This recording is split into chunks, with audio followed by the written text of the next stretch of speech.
సాధారణంగా శ్రీరామనవమి రోజున సీతారామ కళ్యాణానికి సంబంధించి ఏం జరుగుతుంది? వేద మంత్రోచ్చారణల మధ్యన పూజలు జరుగుతాయి.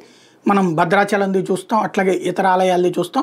అర్చకులు ఆ స్వామివారి పేరు మీదన సీతమ్మ వారి మెడలో తాళి కట్టడం అనేటటువంటిది, తాళిని అలాగా అలంకరించడం అనేది జరుగుతుంది. అయితే రాజకీయ నాయకులకి దీంతో సంబంధం ఉండదు. వాళ్ళు కేవలం ప్రేక్షకులు, భక్తులు అక్షింతలు వేయించుకుని వెళ్లాల్సినటువంటి వాడు. కానీ కర్నూలు జిల్లా ఆలూరు నియోజకవర్గ వైసీపీ ఎమ్మెల్యే విరూపాక్షి ఇప్పుడు వివాదంలో చిక్కున్నారు. నియోజకవర్గంలో చిప్పగిరిలో నిర్వహించినటువంటి సీతారాముల కళ్యాణంలో ఆయన పాల్గొన్నారు. అయితే సీతమ్మ తల్లికి సంబంధించి స్వయంగా తను తాళి కట్టారు. దీనికి సంబంధించిన వీడియో వైరల్ అయింది.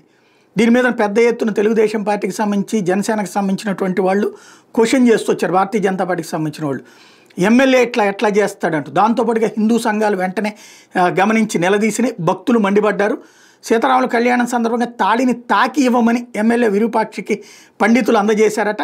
అయితే తాళిని అందుకున్న ఎమ్మెల్యే సీతమ్మ మెడలో కట్టేశారు అంటూ దీని మీద పెద్ద ఎత్తున వైరల్ అయింది.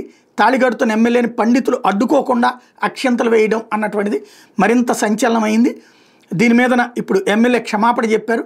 పండితులు కట్టమంటేనే సీతమ్మ మెడలో తాళి కట్టానని చెప్పారు.